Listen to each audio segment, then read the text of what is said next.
This is the first video in our service management module. In this clip, we're going to talk about service management, which is the framework for running services such as payroll or accounting based on a product management type of a mindset. We're also going to talk about what it takes for GBS organizations to have a deliberate approach to customer devotion. This is no different than how businesses approach user satisfaction as well as client satisfaction. And then finally, we're going to introduce the model of brand building framework, which is the methodology that the service managers can use to delight their users. As a reminder, we recommend that you go through the 4 sessions within service management in sequence. Also, please cover the foundations module before attempting any other module.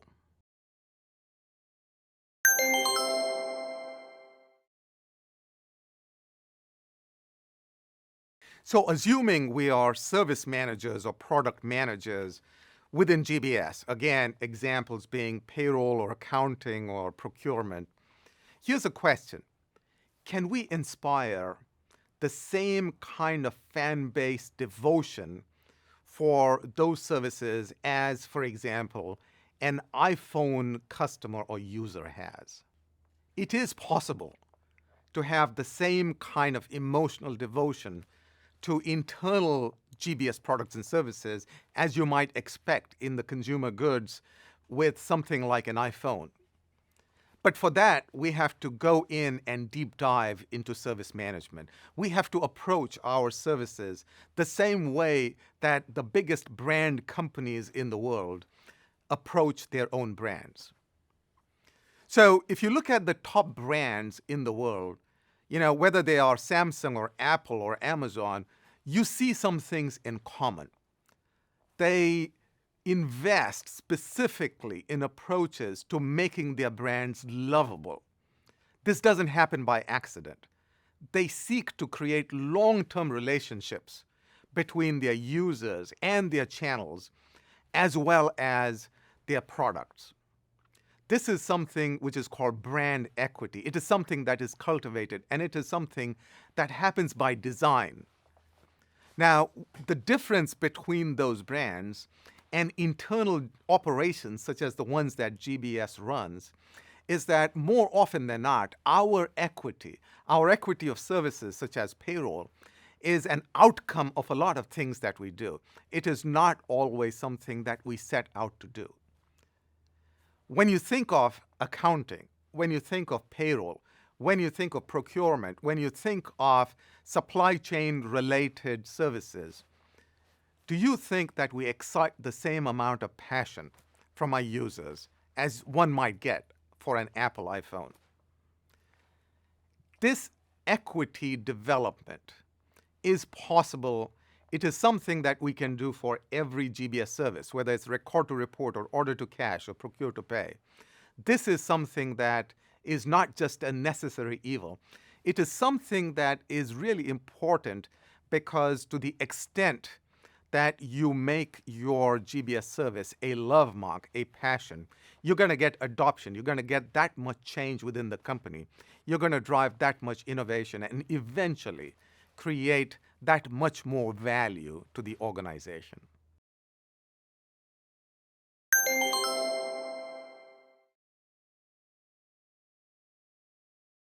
So service management is the science, not just the art, of exciting that amount of passion and driving the same mindset as one might expect out of, let's say, an Apple iPhone product manager.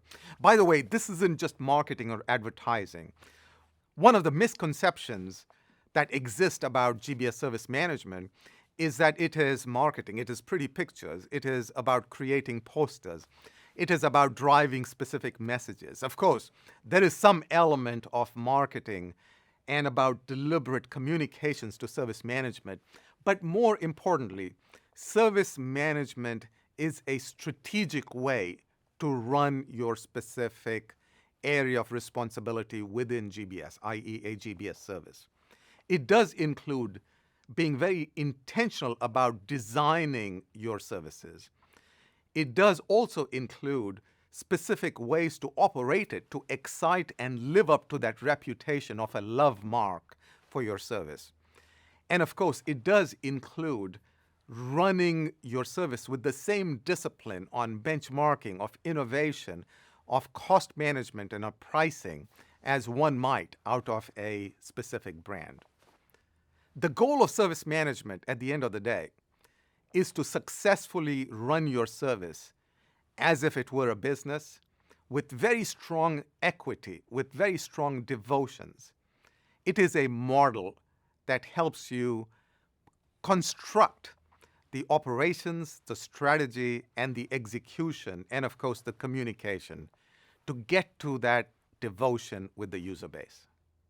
So the best way to bring the whole construct of service managers to life is to appoint service managers. Service managers are quite literally product managers, except that we play in shared services, so the services world, right? In fact, they are responsible, just like product managers are, for everything that happens within their service. So, let's take parallel examples from the product world. So an iPhone 14 or a brand manager or a product manager for the Tide laundry product. They're accountable for just about anything that happens to their brands, right? So whether it's market share, it's adoption, it is reputation, equity, the financials, the operating metrics, so on and so forth. They're accountable soup to nuts, end to end, for anything that happens within that brand. They are the place where the buck stops. Of course, in order for that service or product to be successful, there is a lot of stuff that they rely on that they don't directly control. Perhaps, the manufacturing is done by a completely different organization. So let's take the example of an iPhone 14. The actual manufacturing may be done by a vendor, Foxconn in China. It really doesn't matter. The iPhone 14 product manager is still accountable for the results. That's exactly the construct of GBS service management. They are the people that are accountable for what users think of their product. The product could be payroll. They are accountable for the financials. They are accountable for benchmarking performance. They are accountable for any mistakes that might happen in payroll in the case of the payroll service. There are a couple of concepts there that are really important to get down. The first is the one that I talked about, which is that there is a difference between responsibility and accountability. They are, of course, accountable for whatever happens to the service. They may just not have the responsibility to manage each and every person or each and every technology that goes into creating their service. The second thing to understand is that there may be confusing methodologies and terminologies involved here. The biggest one is ITSM, which is IT Service Management. It's a practice to kind of run break, fix, and call center and other operations within IT. This is not the same service management. GBS service management is quite literally product management applied to the services world. As it turns out, that's exactly what we are doing. We're taking the best practices that are used by brands such as Apple and Samsung and Tide brand for Procter & Gamble and Head & Shoulders, and all we're doing is we're applying this to our services world. In fact, the construct of brand management was actually invented by Procter & Gamble about 60 or 70 years ago. They were trying to do the same thing that we're trying to do within GBS services, which is have a single point of contact, single point leader accountable for anything that happens in a particular brand. As a result, brand management as a concept came about. It is a discipline in its own right in the product world. And in the coming few segments, we're going to unpack that and we're going to apply some of those same disciplined methodologies to GBS service management.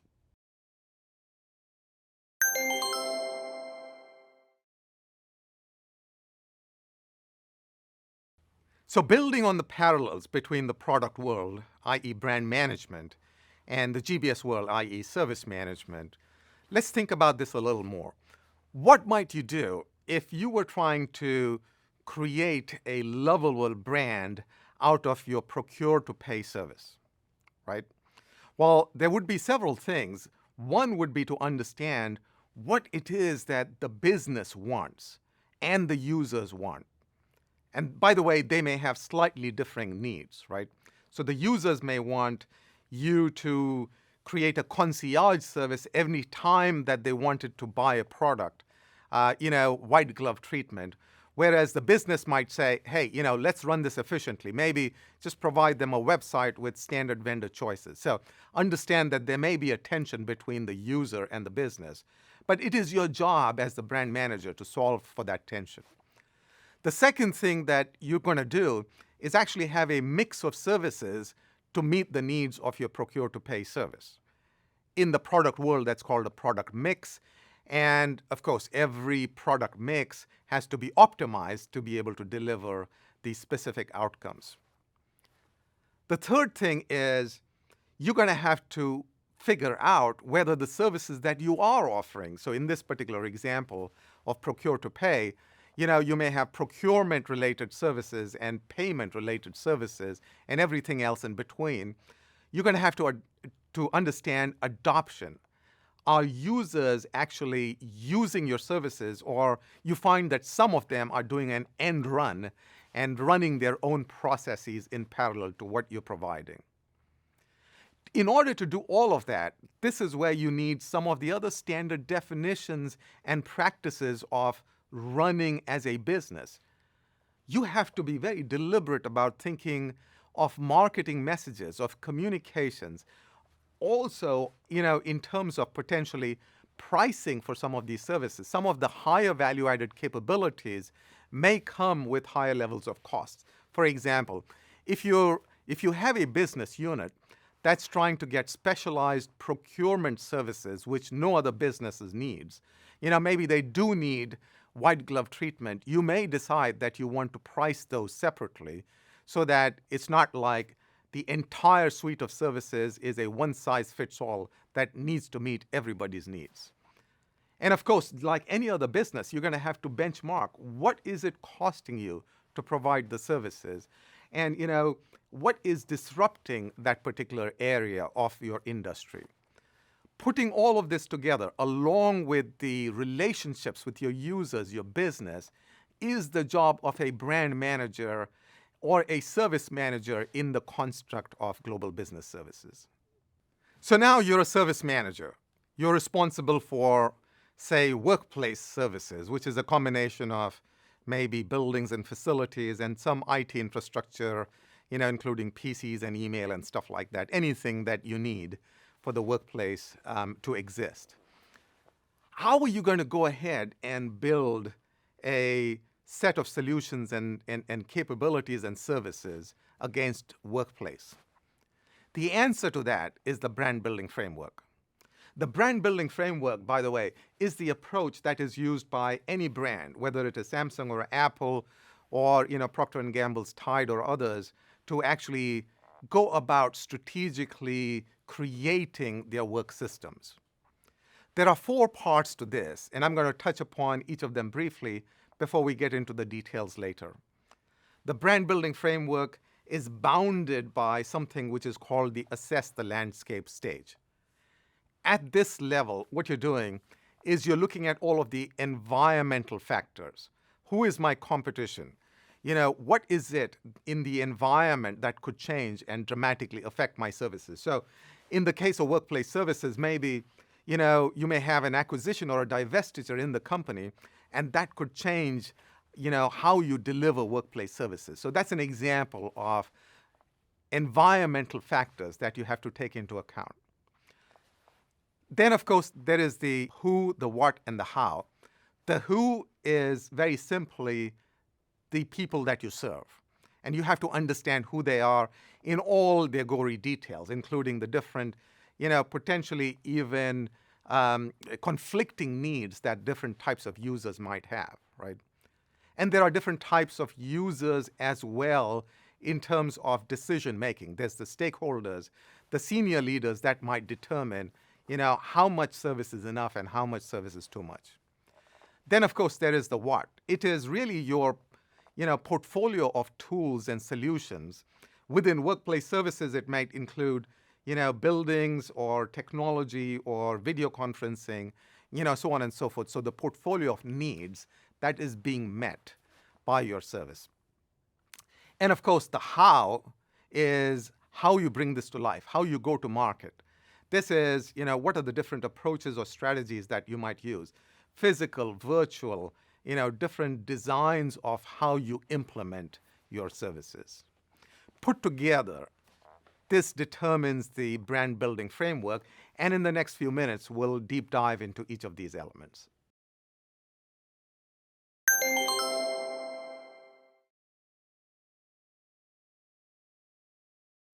So, all right, let's talk about who you serve as a service manager for our example of workplace services. Of course, there are the users.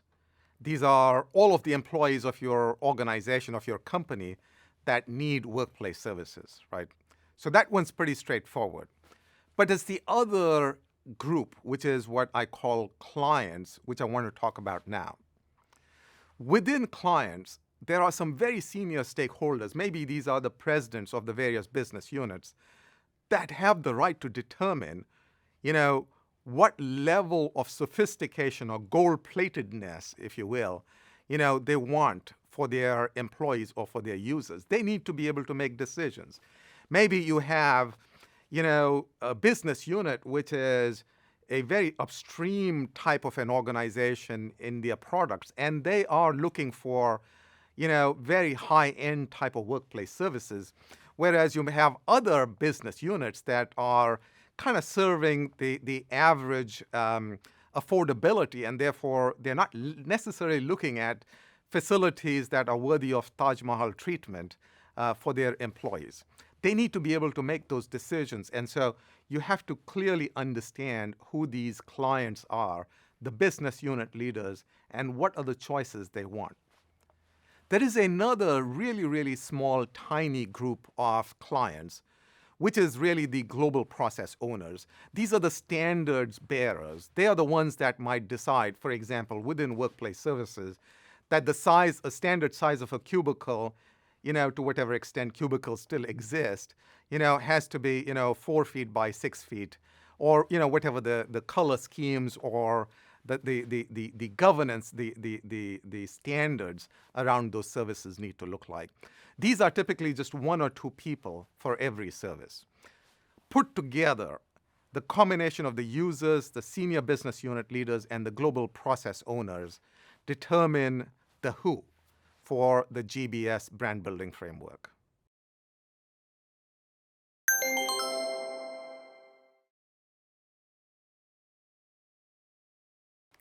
So then let's look at the what of your service. In our example of workplace services, the question is, what is it that you're trying to deliver? What is it you're trying to enable so that your users can get a certain benefit? Normally, the way to do this is to determine what need is being met. What is the benefit that you're after? This could be something that, you're trying to create from scratch. So in the case of workplace services, perhaps you're introducing for the first time ever a totally new services of, three-dimensional metaverse. This is completely new services, and you're going to have to personally create this for every new set of users. That's one type of a service, which is a creation.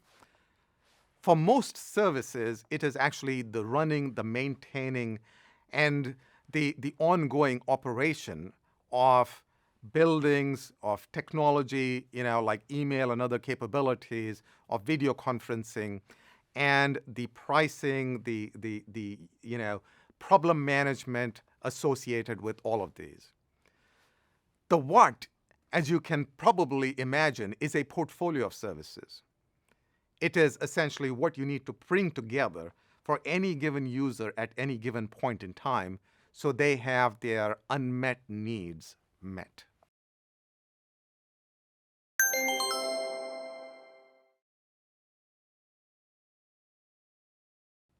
The next part of our brand building framework is the how. It's basically answering the question, how are you going to deliver the strategy for your product or services? Again, it's useful to take a page from the parallel of the product world, so the iPhones or the Tide laundry. In the product world, as most marketing people know, what's important are the 4 Ps. What is your product? What's your place? What's your promotion? And what's your price? Similarly, in the case of services, you need to make some determinations. So in workplace services, which is the example we've taken here, the products could be, sitting areas, buildings, technology, email, video conferencing, so on and so forth. The place is essentially where is it needed and how many people are going to use your services versus do stuff on their own.